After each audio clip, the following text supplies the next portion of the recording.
Hello, everyone. Welcome to this exciting panel discussion on, understanding Metaverse and how the building blocks of Web3 are going to interact with Metaverse.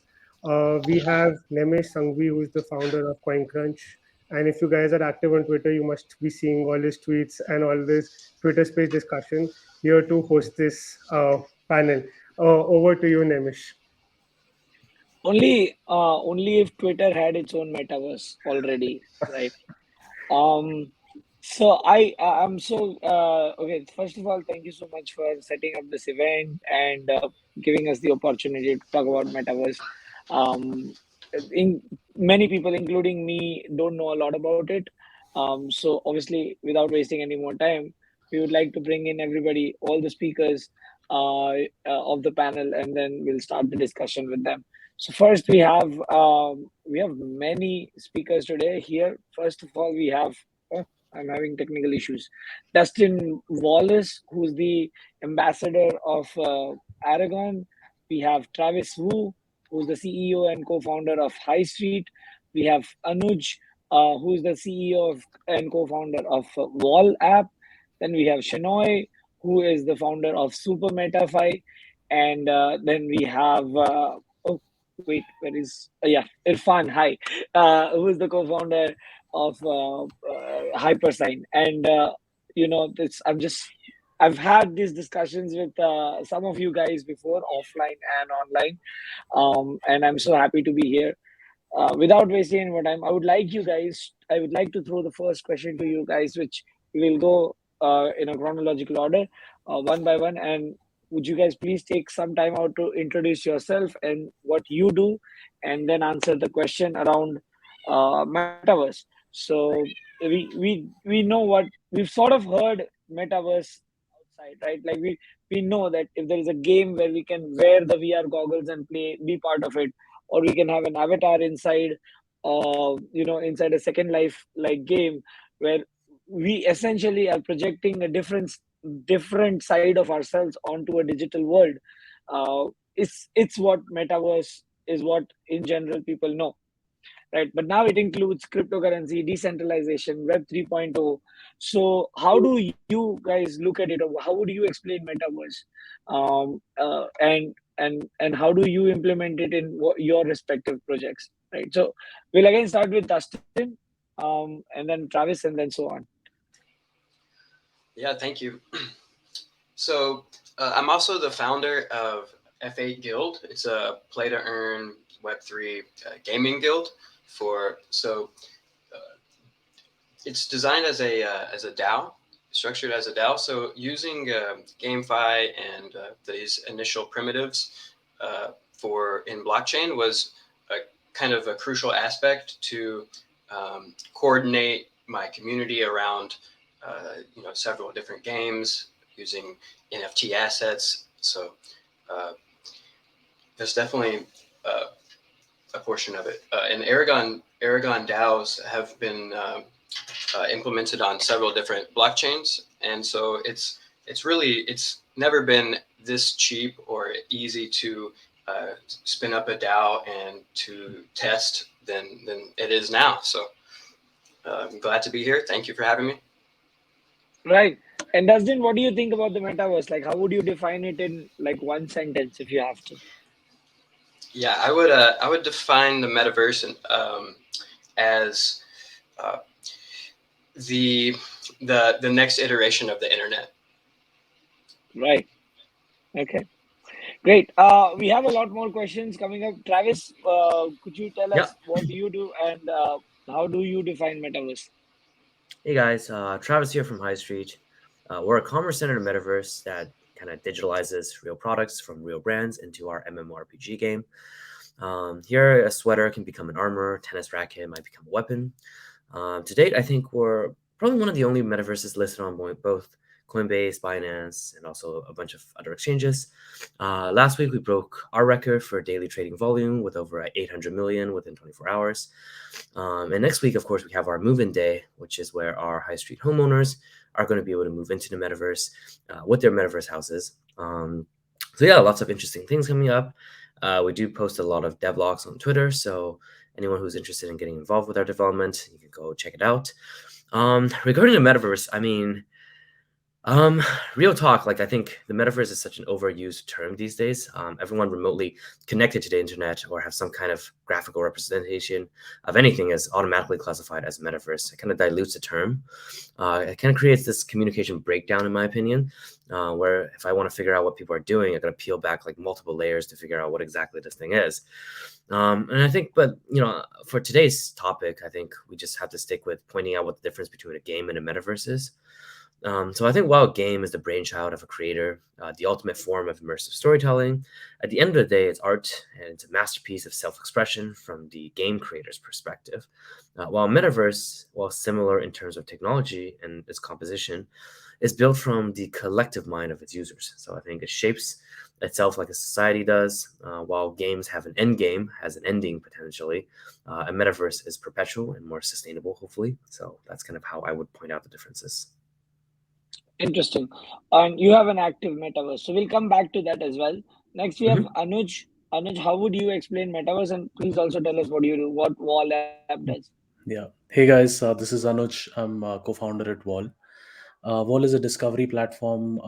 Through data analytics, you can kind of discover what are the new collections that's popping in the NFT world, who are some of the influential people that you can be following in the space, and also discover different communities as a result. And in the context of metaverses, I think really interesting point Travis pointed about, like the loss of communication when you use metaverse for multiple things. I think in it also kind of can mean the digital presence that you have across your internet, and specifically in the context of Web3, and specifically in the context of on-chain identities.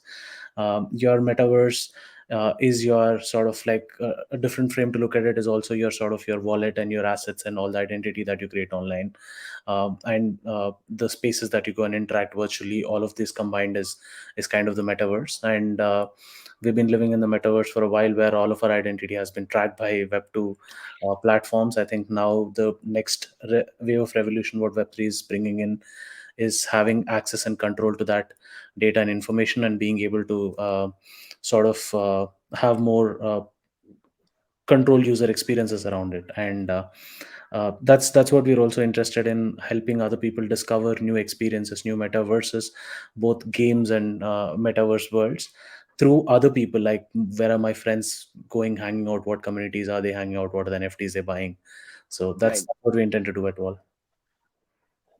Amazing. All right. And we will talk about this part where we all live in a metaverse of Web2 in a bit. Shenoy, you're next. Please tell us, what do you think about the metaverse, and also about yourself and Super MetaFi? Hey guys, Shinoy here, founder of Super MetaFi. So we are building a next generation of NFT exchange. So basically, we are looking at liquidity from a different perspective. Right now, we are able to buy and sell NFTs for fungible tokens like ETH or other native tokens of various other blockchains. So with Super MetaFi, we will change the order book and make it asset agnostic, which means you can also place an order using other NFTs. So for example, if you have a CryptoPunk, you want to purchase a CryptoPunk, but you have a different kind of CryptoPunk. So you can place a buy order using that and throw in some ETH. So now that becomes an order for which you can get in the CryptoPunk. So asset agnostic order book, basically. I think metaverse at the moment, metaverse basically means virtual worlds, right? Like Decentralized or Sandbox. So people think metaverse would be like a game where people can interact with each other using avatars and so on. But metaverse in a broader perspective, if you look at that in a broader perspective, I think it's more of physical and digital lives being blurred, the line between physical and digital life being blurred. It's already happening. We are already on the phone most of the times. So we can say that we are pretty much in the metaverse at the moment. And it's going to be more and more immersive with VR headsets being more affordable. So I think we'll soon see some blurring happening between physical and digital world with metaverse. Okay, great. Last but not the least, let's hear it from Irfan. Irfan, please tell us more about HyperSign and what, according to you, is Metaverse. Sure. Thanks, Namish. It's uh, I'm just trying to piece together what It's everyone's been saying. Like Travis. you've got 5 opinions, and now you can just Yeah, and I'm just trying to put the whole thing together in my head, and just one thing just keeps coming back to me, and that's the matrix, right? I mean, the prophecy is happening, it's coming true, right? We're here to build a matrix, or is the matrix building us? I don't know, man, but it's getting blurry, man. It's for sure it's getting blurry. So yeah, hi, thanks guys, thanks Naimish for and thanks Blockchain India for getting this together. I'm Irfan. We're basically a decentralized identity and access management protocol and network. Our testnet is going live very soon. How we basically work with the metaverse is, and what I think Akshay was talking about in his talk a while back, was essentially migrating assets between Sandbox and Decentraland and the other metaverses, including High Street in this case. That's what we're basically essentially researching on, because at the end of the day, your scores, your NFTs, your tokens, your points, your weapons, whatever they may be, they are all forms of your digital identity online. And like they rightly said, people spend a lot of money and time on these MMORPG games that are online, that are like Second Life and so on. And if they cannot kind of leave the game, and if they want to go from one game or one metaverse or one space to another, how are they going to do that? So that's the area we're researching in when it comes to the identity of the metaverse.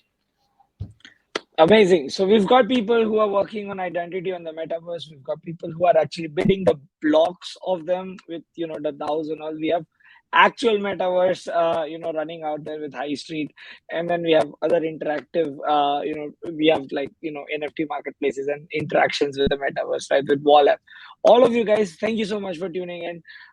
Let's start start the discussion, and now the discussion is open to anyone. So I would like to start with a question, and any one of you, whoever wants to go with it, please pick up the mic and start answering.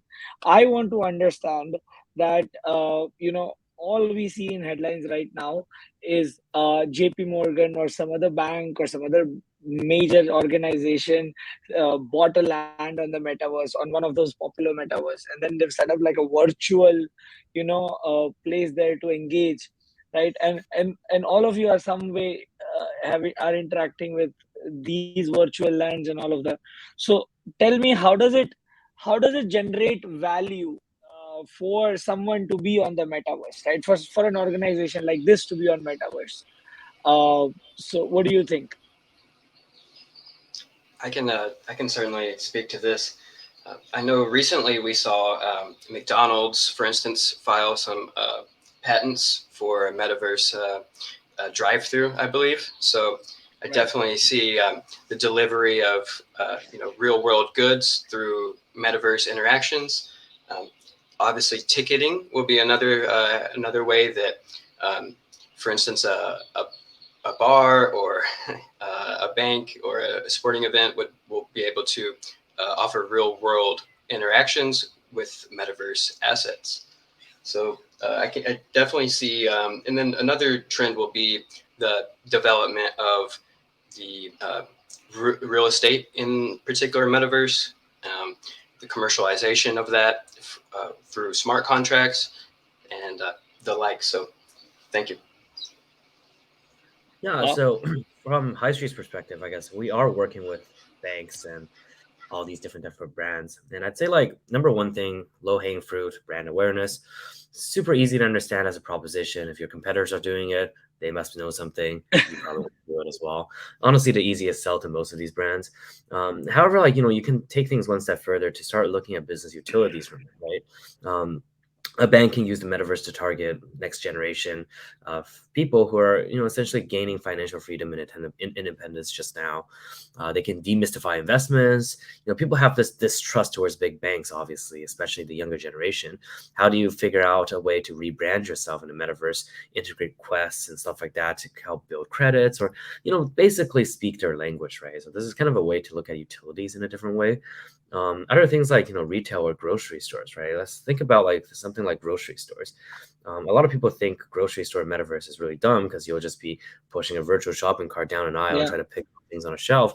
You don't have to look at it that way, right? What if like different aisles, in a grocery store can become different floors, and then each floor is like a different dimension. You have this omnidirectional elevator that takes you to different floors in the metaverse, and instead of having all the products there, it just highlights a couple that's maybe on sale, or maybe it features a recipe and it helps you pick all the ingredients naturally or automatically. Like, these are ways to look at the metaverse differently, right? Like, e-commerce on the phone is so frictionless already. You don't have to improve on that. You just have to go the other way. It's kind of like two sides of the same coin type situation here. So, I think there's a lot to think outside the box for. And if people are kind of judging the stupidity of metaverses today, and these big brands having these stupid shops in Decentraland, I mean, I think like this is just wave one, right? They just want to make some PR noise, make back the investments through these kind of like interactions. In the future, I think there's going to be a lot more integrated business utilities that we haven't seen today yet. Right. I want to add one more caveat to this conversation before somebody else picks it up. So we've had virtual reality, right? We've had Oculus, we've had Second Life, right, where you could just program an avatar for yourself on the computer, right? And then now we have another iteration of that sort, and now we are saying that this is the real metaverse. This is where the traffic is going to go to. So what is the, also while you are explaining, what is the difference between then and now, and how we are more innovative now than we were then before? So anybody else? I Honestly, think oh, sorry, continue. I actually didn't see a change. Sorry, like we've been doing this for 6-7 years, and honestly, nothing has changed. It's just that public perception has changed because Meta is rebranding, or all of a sudden, all these crypto companies making so much money, someone became a millionaire overnight. That became relevant to the retail investors, and now is relevant again. But nothing has changed, to be honest, in terms of innovation, I think. Yeah. That's harsh. Okay. Yeah. Anybody else? Shana, you were saying something? Yeah, I think the blockchain, that would be the latest addition to whatever we had, like Second Life or any other game, right? So now that you can take that asset and use some exchange to move it around and sell it for fungible token and make some money at the end. So I think that's the latest addition, blockchain as a backend for the finance. So I think that's The the commercial change. transactions on the Yeah. virtual And reality. Okay. I also believe that there's a whole paradigm shift that the metaverse is bringing, right? I mean, you'd want to imagine this to be like probably how the biggest brands first came on to, like, radio, and then TV, and then of course the internet. All the big brands started getting their websites back in the 90s and 2000s. It kind of makes sense that if all the biggest companies in the world are somehow building towards manifesting this metaverse, even the banks and other non tech companies would want to be relevant and be present in this space, because I think it's the next evolution of how human interaction will be. Okay. I, Anuj? yeah, I have a kind of a counter take. Basically, I think it's sort of about the meta that's happening here is that you are gamifying certain tedious, boring things, right? Like I think what Aave has done, basically, like the gamification of going and creating a pool and all of that process is meta made into a narrative, and kind of you are experiencing that. And metaverse as an interaction is actually has a potential to enable such interactions.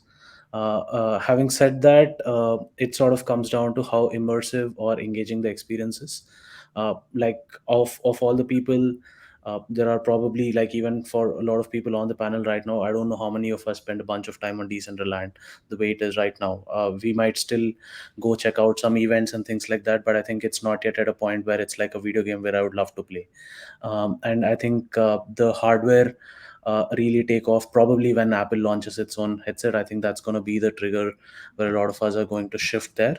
Now, with the blockchain having the ownership of that, and probably things like Decentral and Sandbox are very well placed, and some of the games and sort of the other metaverses also really well placed to capitalize on that platform once the distribution is sorted to. And then the difference was, while this was all available, now the users will be able to own this stuff. So I think that's going to be interesting. But I think we're a bit early, is what I would think. Right. I And I think absolutely yeah. yeah. I just want to ask, because this started differently with Dustin. Dustin, would you agree that we are still very Yeah, absolutely. Right now, there seems to, for at least on the gaming side, there seems to be a lot of media attention around the play to earn aspect. right? Just because you can go in and earn these tokens and presumably make money. But I think the most important aspect that often gets overlooked is really that we're sort of playing to not lose. You know, there's obviously no guarantee that your in-game assets or metaverse assets will go up in value, but I think the most important thing is that when you are ready to quit or move on or what have you, you still can either take your asset with you or sell it on secondary markets. So the blockchain and all these sort of security features and the anti-trustless nature is a lot of the differences we see now. So right. Yeah. If you I want to. if, Sorry, yeah, if sure. you want to see like adoption of VR, like if you are looking at metaverse from the VR perspective, and we think VR is going to be the metaverse, right? Then I think VR headsets should be very, very cheap, probably like even bundled with a smartphone, a new smartphone.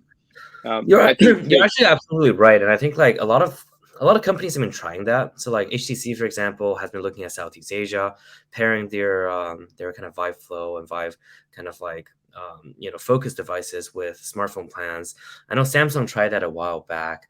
The thing is, the proposition just isn't there. Even if it's free, people still won't use it because it's just like the idea of having something that they don't understand and doesn't help improve their lives in some ways is really difficult. And the thing is like Yeah. everybody dreams about having a big TV, and then you give them this. This is not promoted in the media, so people don't chase after this as some kind of luxury, right?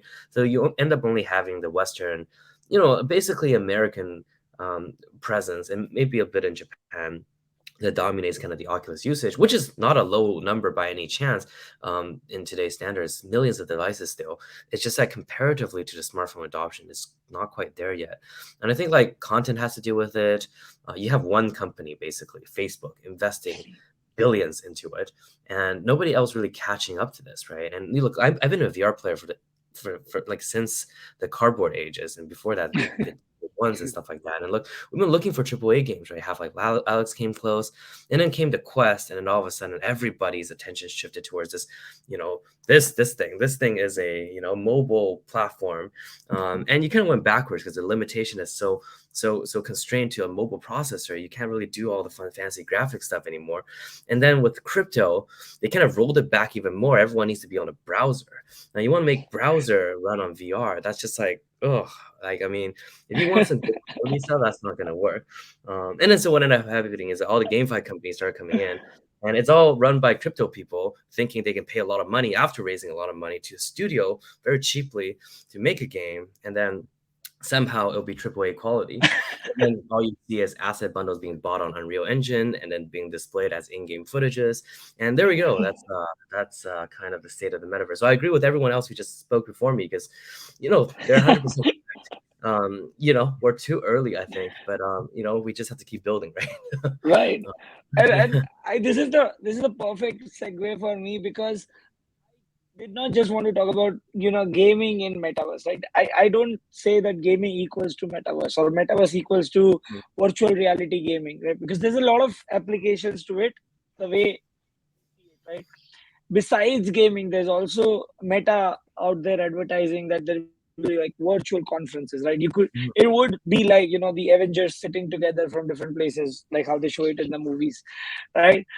That's one of the use cases. Then there's also, carrying a different, like what you really feel inside, like carrying a different avatar for yourself into a different setting, right? Out in the real world, you can't change much of yourself, but inside you can, right? Whatever you're comfortable with. So my next question, or my next topic, is rather that outside of the gaming arena, how much of you guys believe that we'll need metaverse, or we will use a platform like this for our day-to-day usage, like attending offices, attending conferences, getting some work done. Then if we do, are we going to be ourselves inside, or are we going to be someone else? Like, are we going to use a different avatar inside? So anyone can start. Yeah, I think I would like to go first. So I think the music business would probably benefit a lot from metaverse. Like music and entertainment has always been around communities. So if communities can come together in the metaverse, that would be really good. And I think we can see that it's already happening on Decentralized and so on. Apart from that, probably dating would be another use case, and you can be somebody else as well. I just finished watching a show called Upload. If you haven't seen it, guys, panelists and viewers, all, please do watch it. It is hilarious. The Amazon one, right? Yeah, the Amazon one. And if nothing, you can just walk into a JP Morgan branch in the metaverse. Probably and that's not a pet very the good. tiger. I mean, if that's your idea of a first date, I mean, that could be quite interesting. Going to the JP Here's my Morgan account. branch. JP Morgan branch. What about you guys? Anuj, Dustin, Irfan, what do you guys think? Yeah, I mean, like in terms of just the way metaverse events are sort of, all of this is happening. Like I think um, the conversation that we are having around metaverse itself, like the overemphasis on metaverse itself, is like a very meta thing that I think a lot of the builders here, what are we building, right? And we're building assets, we're building tools, and then we are kind of talking about the most fancy hyped up thing about the thing of applications. But I think there are more fundamental applications, infrastructure things that's going to get built before the thing sort of comes together. Definitely there are engaging events that can potentially happen. It like Travis pointed out, like you can do only so much on a web browser at this point in time, right? And Right. before that, those infra things are the things which are going to get built. And but I think this is what gets everyone excited about just imagining the player one really coming true.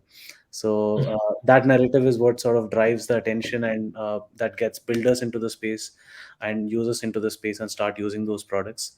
And I think I'm super excited more about sort of users getting hands on with these assets, and then kind of and that's what has also been happening. People are dropping collections, giving those assets, and taking their time to build the metaverse, because it's not going to be easy to build something with certain amount of limitations. Oh, yeah. One point I really wanted to, I've been pondering on for the last couple of weeks is, if you take a look at digital adoption, or at least online OTTP, all these gaming, online poker, even Netflix for that matter, I think like these organizations, they were one of the most they're the main sector that actually benefited from the lockdown. You know what I mean? Because everyone was like kind of locked up at home, and just on their phones doing whatever they had to, right? And and of course it's evident that we probably, this is not the end of the lockdowns. You're probably going to see more. And if you take a look at the way the metaverse is building out, so everything from entertainment to education to healthcare to insurance, I don't know, everything is coming on there, right? So it's really interesting to see where and how this thing would evolve, in the sense that what are people looking at the most. And I even there are music festivals that are I think Tomorrowland is probably planning one, or they even had something in a virtual world. It wasn't exactly the metaverse last year. So yeah, it's interesting how it's going to evolve, this thing, where I don't know how it's going to evolve, but the way it's going, it's completely crazy. Right. Awesome. Dustin, you want to add something? Yeah, I agree with that sentiment. I know the work from home definitely accelerated a lot of aspects of the metaverse, the lockdowns and so forth. So that's definitely, I see that continuing, especially for DAOs and inherently online communities. It's basically a real world for the online world, so to speak. So a lot easier to collaborate if you have, things like the proximity chats and to various avatars. The one component of blockchain and crypto is an element of anonymity. So I think that'll continue to be a bit accepted in crypto working environments, metaverse working environments. Having interacting with an avatar that may be a ghost or otherwise anonymous people. But so yeah, I like that trend. Nice. I'm gonna pick up some questions from the people. Where can I find them? Hang on. Okay, I can't find them, but there was one of the questions about how to sort of get started in metaverse. Like, if you want to choose this as your career, what do you have to do? If I can take that, I think Sure. it sort of starts by just visiting these places, and also it's free to go. You can go just browse it and Akshay Agarwal has actually replied, is like, just buy an Oculus and play games in the metaverse. yeah, and I think buying, like, obviously NFTs, a lot of these places also have NFT token gating, right? And you'd need to kind of discover some of the up and coming collections by probably even seeing what are some of the gaming or metaverse related people are doing on the internet, like what are the things that they're interested in, discovering them, buying those NFTs, getting there. And there are free experiences where you can just load it on the browser and go and visit. Okay. Anybody else you wanna suggest something? I think if you're a technical person, then probably you could start building something or find a job in a crypto project. It could be any job. Just whatever matches your skill set, you can start. Become a community manager. Yeah, that's a very good place to start, and you will be meeting a lot of people. Actually, you know what? Becoming a community manager is a very good place to start, because everybody is going to tell you what is wrong with your product. Yeah, exactly. So, and you could probably also get a scholarship from one of these guilds and start playing games, play to earn games. And if you're not technical and you want to make money urgently, probably that's a good way. I think it depends on what you want to do, right? If you want to make money, or if you want to build something, like, it depends on like how you want to start, right? How do you get involved with the metaverse? I mean, look, everyone defines the metaverse as everything else. So really doing anything is doing something in the metaverse at this point. But the question here is, what do you want, right? If you want to make a lot of money, like, yeah, what they said makes sense, play to earn, farm and dump. That's kind of what the trend is these days for a lot of people to get started. Then you start realizing, wow, this is really bad. Or like, okay, like, now you can figure out by looking at tokenomics, what projects are serious and what is not, like why they do this or why they do that. Like, once you start having a healthy understanding of this, maybe you can start launching products. Maybe you can start joining a team that's up and coming. If you just like the gaming part of things, or if you just like the actual building a metaverse component, I'd say just watch Ready Player One and figure out what's not there, right? A lot of people have built out parts, right? You have You have B Haptics, who built the kind of like haptic feedback suit. There's also Tesla suit. You have Cat VR or OmniDeck. They do the omnidirectional treadmills, and then you have obviously Oculus doing the headset. There's a lot of missing content still, right? There's so many things in either the book or the movie that hasn't been built out yet. That's just waiting for someone to go and excavate. So I think, if you're really serious about building, start there, because everybody thinks the same way these days, right? Sci-fi really leads us in terms of where we're going. So that's kind of how you can get started, I would say. Interesting. No, I think I completely agree with you.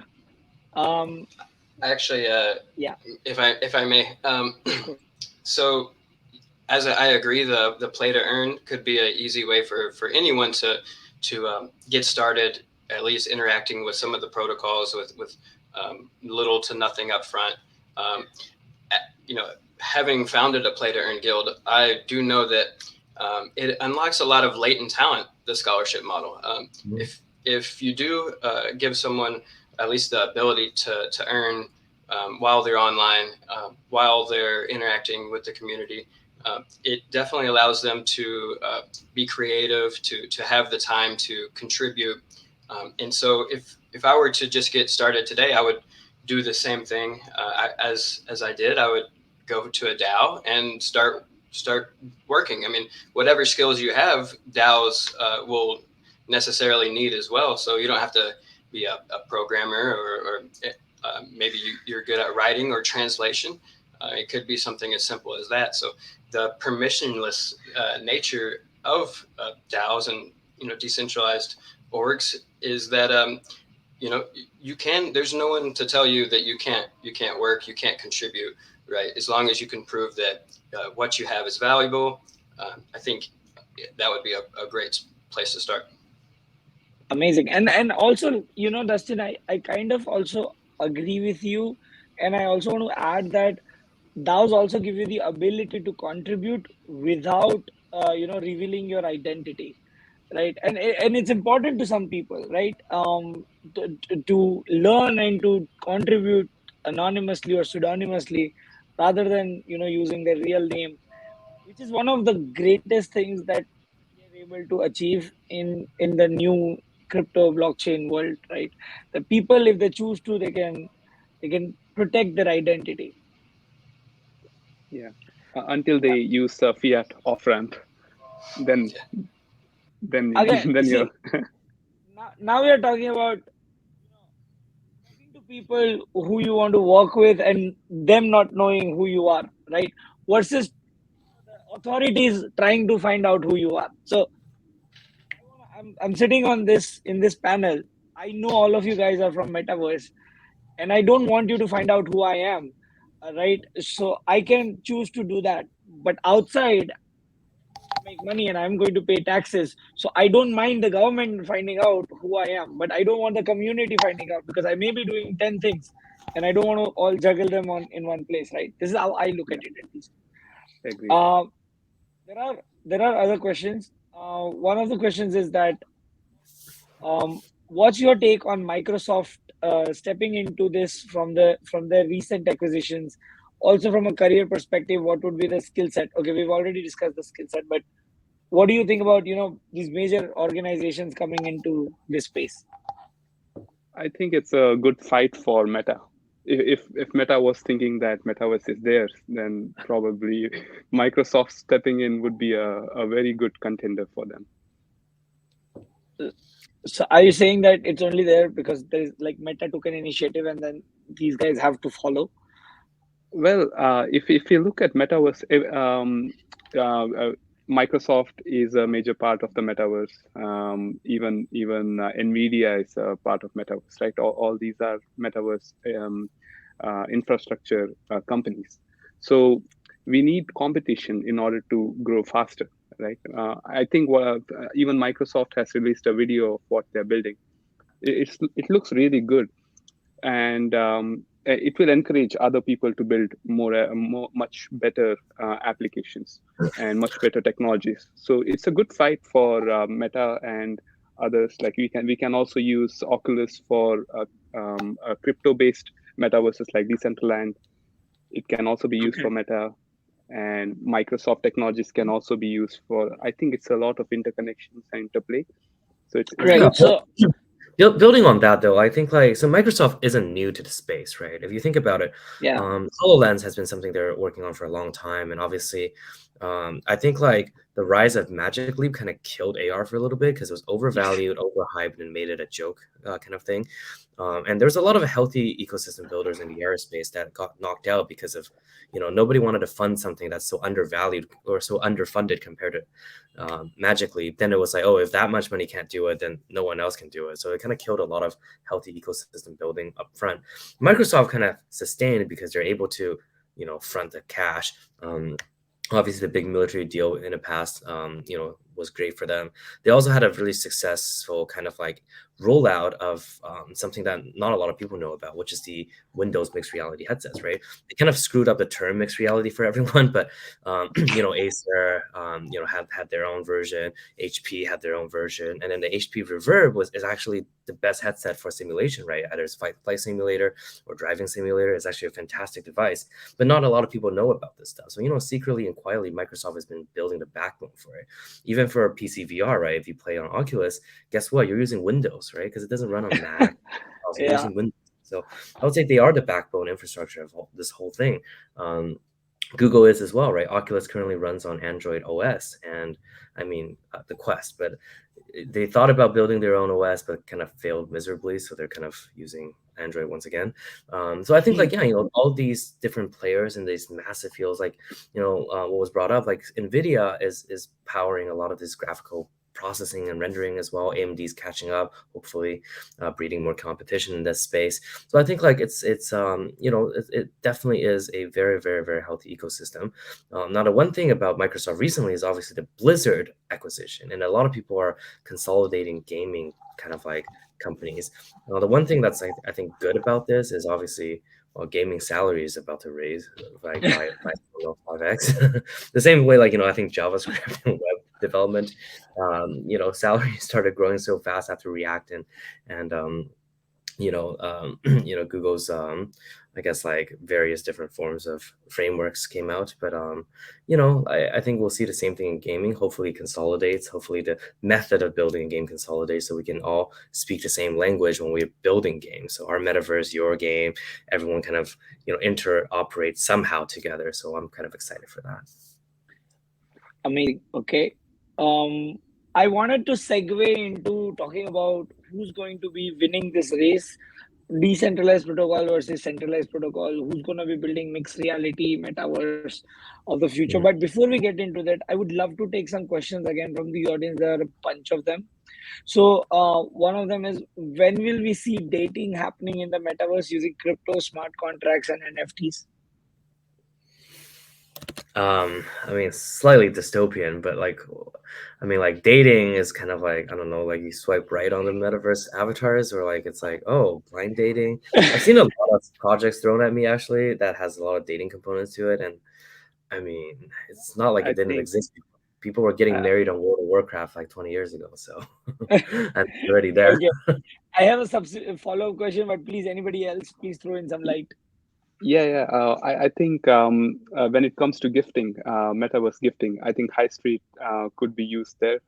So I gift something to somebody else, and then they can redeem it into physical item. Probably high street can do that. Yeah. Well placed. All right, so we are talking business ideas. Great. So, Anuj, Astin, Irfan, anything you want to add? You guys are on mute if you are talking, though. Yeah, sorry. Yeah, I was on mute. Yeah, it is interesting because the more it's a collective contribution, right? And I think you should have essentially not just the big tech companies, but all sorts of organizations involved in building this thing out and trying to make sure that we try to make it as inclusive or as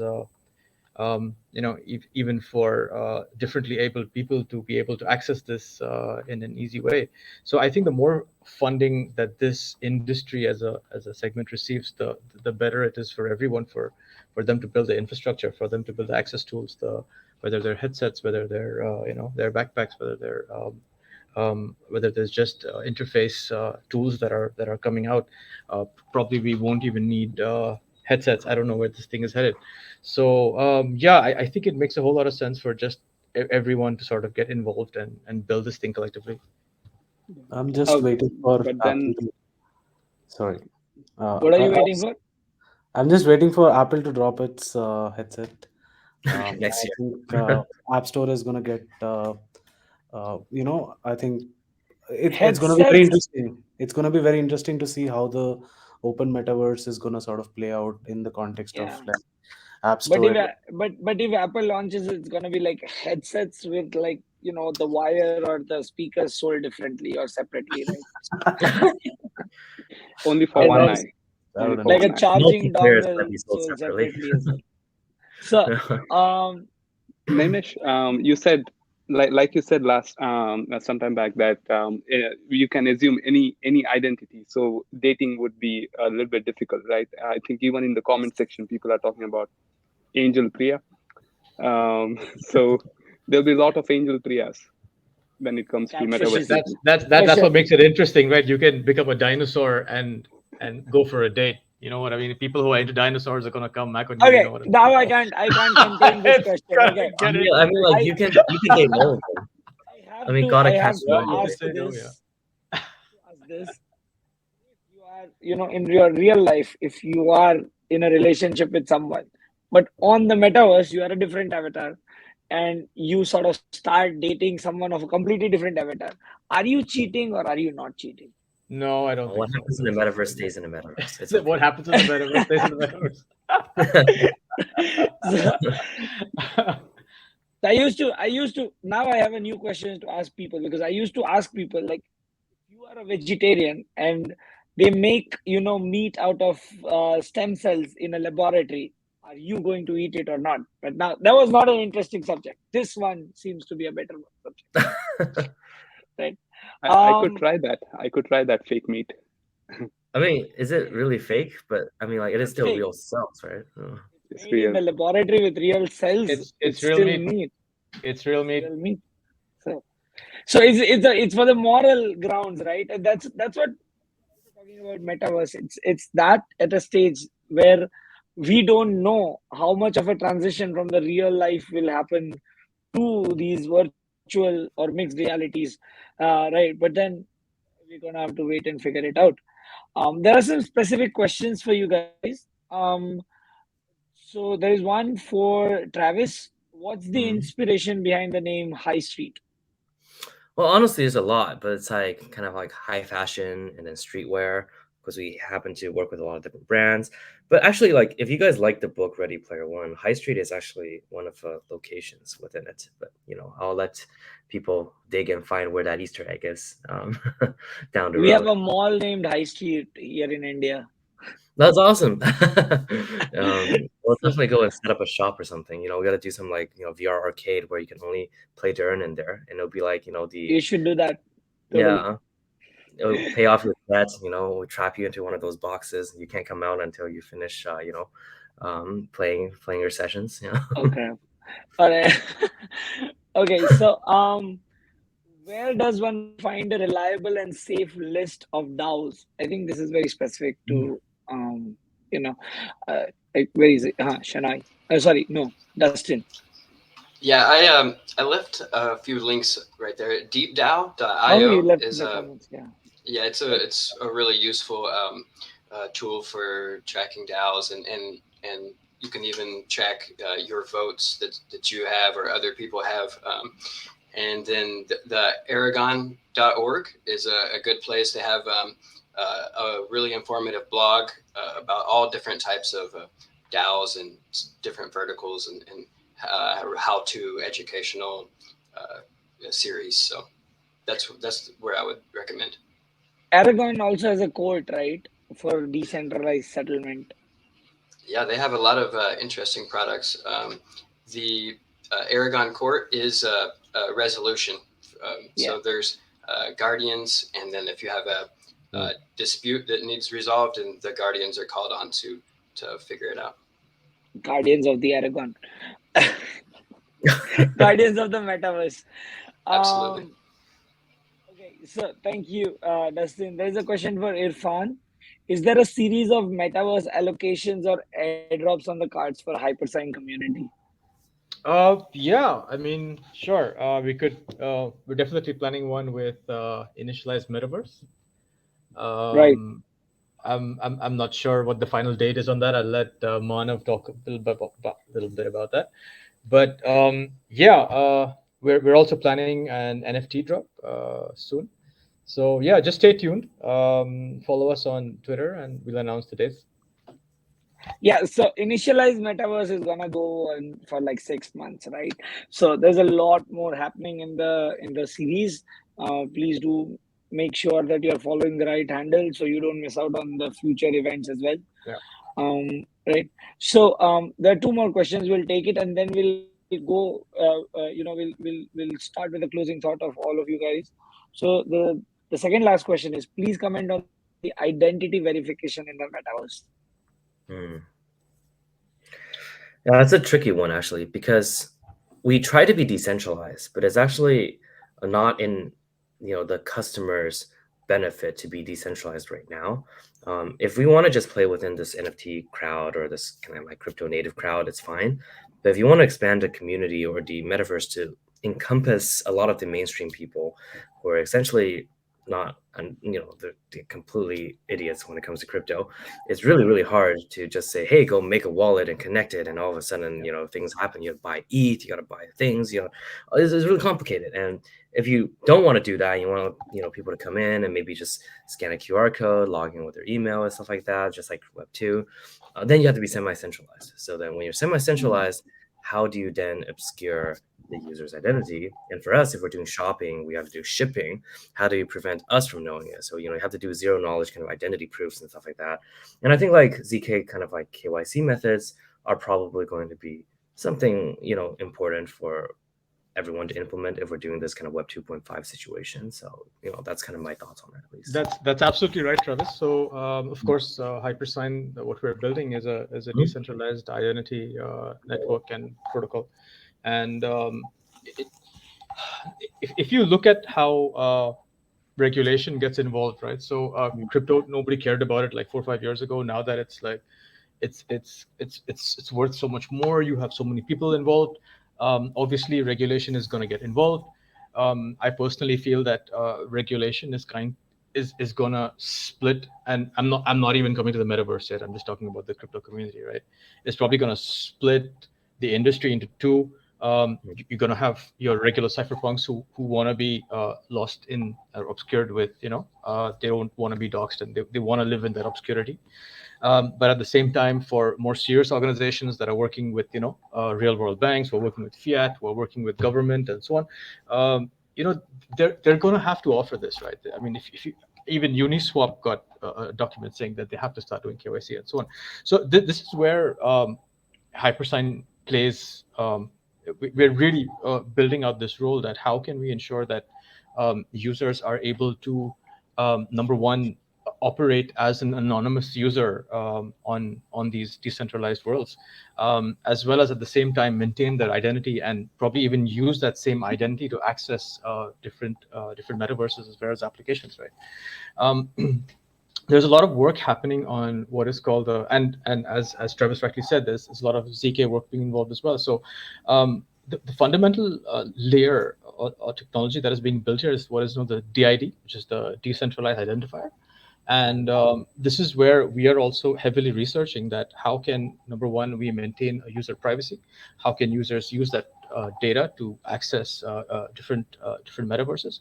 And at the same time, because we know regulation is going to hit at some point. I mean, you can, of course, choose to be deregulated and stay in an anonymous environment. But at the same time, if you really want to grow and so on, you need to get regulated. I think it's going to head the same way.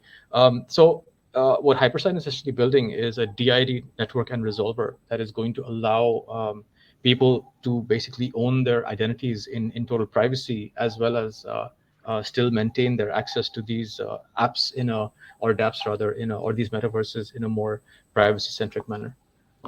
Right. Okay. We have one more question. We have two more actually now. When will we see special law coming for Metaverse? And you kind of covered it. Yeah, it's gonna come. Yeah. Yeah. So anybody else wanna chime in?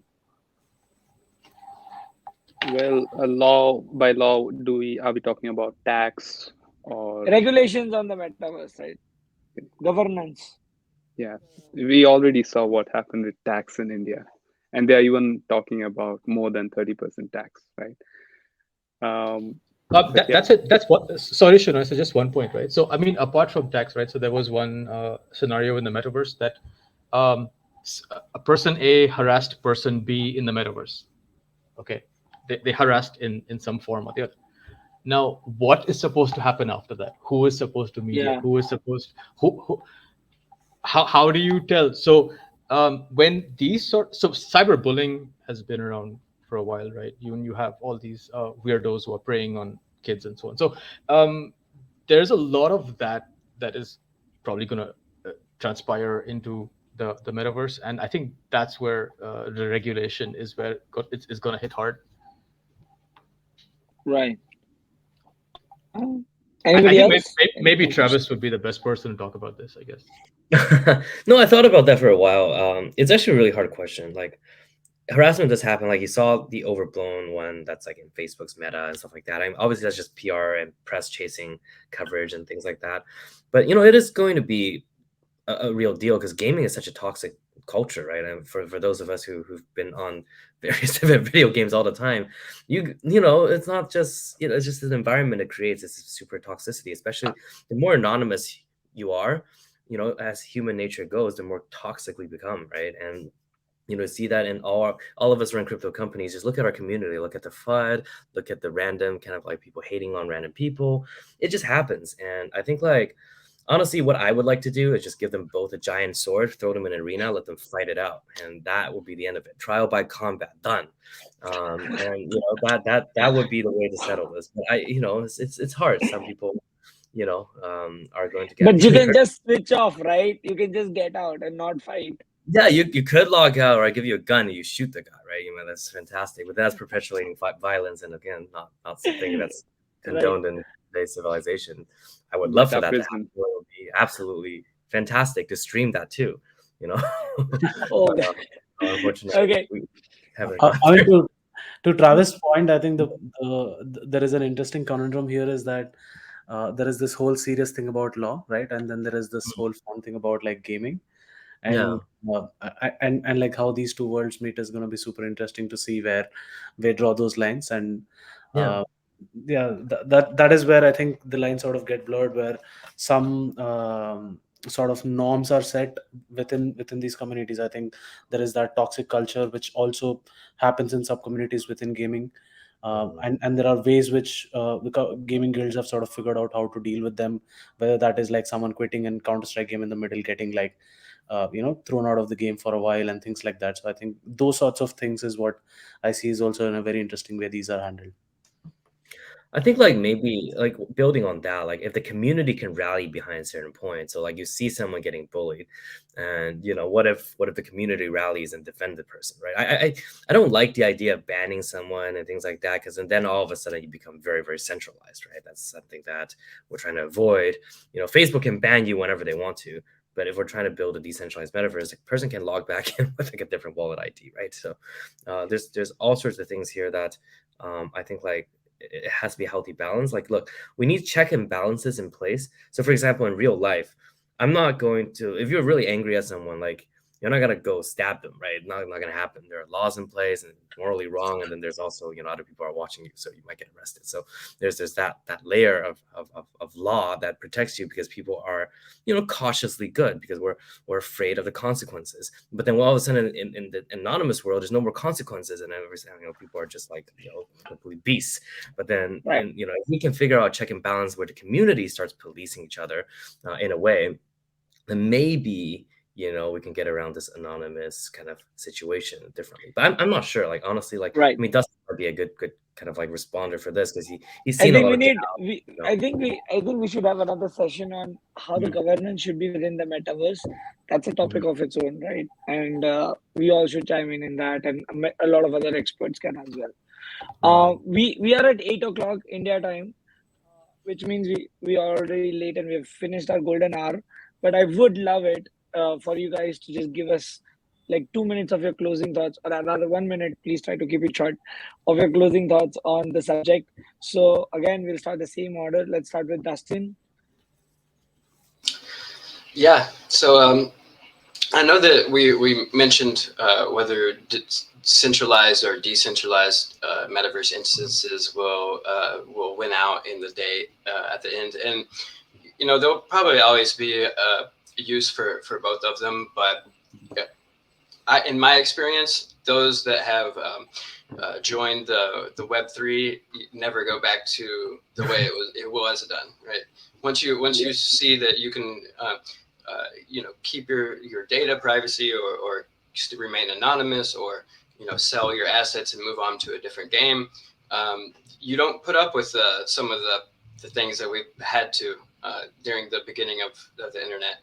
So I know in gaming, there's now an opportunity for individual investors, for gamers, for game studios, for these gaming like VCs and all the different industry participants are able to co-build these gaming projects and be involved at every step along the way. So just going back to that centralized predatory system, I think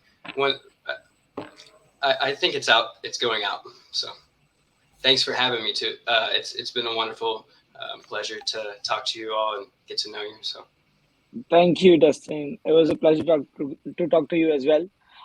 Travis. Hey, thanks everyone for having me as well. It was a fun conversation. Building on that point, I don't think centralized or decentralized is honestly binary. I think there is a spectrum between it, and people are trying to find a healthy balance. Some people call it Web 2.5. Some people call it kind of the bridge between, what we have today and what we're building towards in the future. At the end of the day, everyone's just trying to figure this out, right? Like a lot of people, criticize projects a lot, and I think all of us are really just trying to navigate this, right? We want to give users the freedom. We want to give users the, fairness that they deserve in terms of writing everything out in smart contracts. Everything is transparent, and essentially be able to give you that decentralized metaverse. But at the same time, you're playing within 1% of the population or even less. And how do we get to mass adoption while protecting these users that are coming in who are getting scammed left and right every second they spend in this world, right? So I think we are building towards it. All of us, here have different companies solving different problems, and hopefully we can all work together to solve pieces at a time, and we'll get there eventually.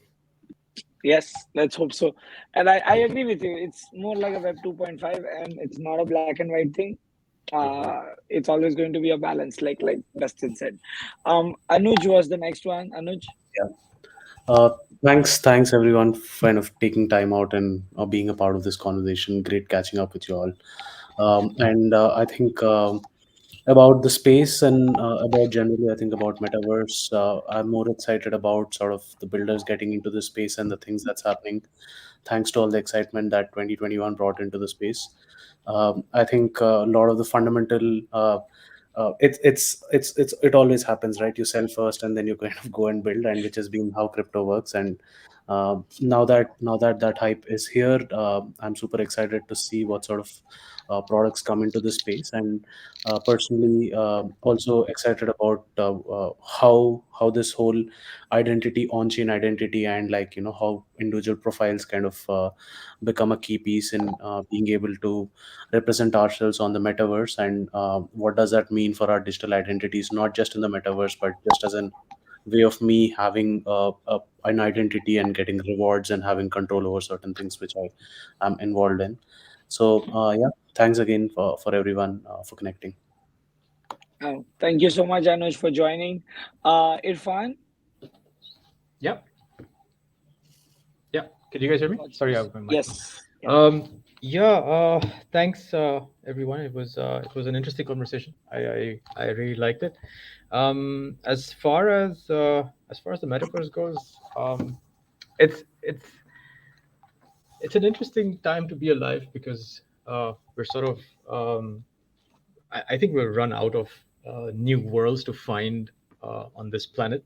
We're probably going out into Mars and different planets and stuff. But on the flip side, we are also developing this virtual world where we want to make sure that we try to build it in a more fair manner. I don't Right. know how humans will transpire to. Are we, is there any point in building the same trash, in a virtual environment? So I think it's very important to make it a lot more inclusive, to make sure that everyone is involved, to make it accessible, and of course governance playing a large role, identities playing a large role. All these organizations that are getting involved, who are making hardware, software, compression technologies, optimization technologies, even 5G is involved. So I really feel it's like a culmination of our time. All the technologies that we've been building for the last 50, 60 odd years is somehow getting intertwined with this virtual world. So yeah, I'm really excited that we are able to be part of this time. Okay, perfect. Last but not the least, Shenoy, what do you think about all the discussions? Yeah, I feel VR is going to take off. The last time, I mean, VR has been around for a long time, a couple of years, but probably it wasn't the right time, too ahead of its times. Even Google Glasses was a very interesting concept, but it never took off. I hope it makes a comeback. Now, when when VR glasses become very affordable, and if everyone starts using them, and all of them meet together, then these digital items will start having more value. For example, a digital T-shirt, for example, probably may not have much value today, but then if all of us together are in the same space, then it starts Right. making much more sense, right? And with blockchain technology, we have tokenized them as an NFTs. So now it can be transferred. It actually has value, which can be brought into real world from fiat off ramp. So it makes much more sense now to be in that world, and not just for entertainment, but you could also make money over there. Right. So I feel the combination of VR and blockchain and other gaming technologies, packaging them together, would be really good, and we'll see much more NFTs coming into the market. There will be an explosion of NFTs, and Right. Supermeta will be there to exchange them.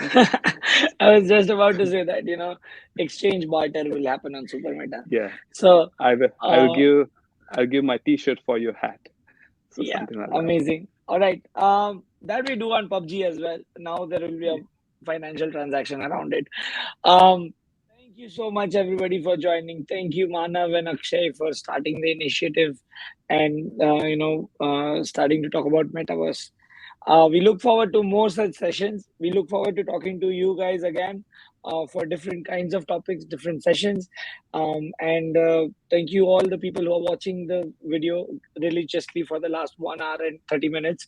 Thank you for tuning in, and the recording will be out there on the channel, so you can also come back and share it with your friends and family to know what's Metaverse and what's happening in this world. Again, thank you everyone for joining. Manav, take over, please. Okay, he was there. Now he's lost. Yes. No, he's Thank you, guys. Thank you, Nemish, for conducting such an amazing panel, and to all our panelists for sharing such amazing insights about Metaverse and where things are going on. Guys, we'll now be moving towards networking. So I would like to interact with all of you, and I'm sure the speakers are also wanting to interact with all the people, amazing attendees that we have here. Thank you, and keep following us. So that you are updated with the ongoing events and the future events that we're going to be conducting. Thank you all. Thank you. Bye. Thank you, guys.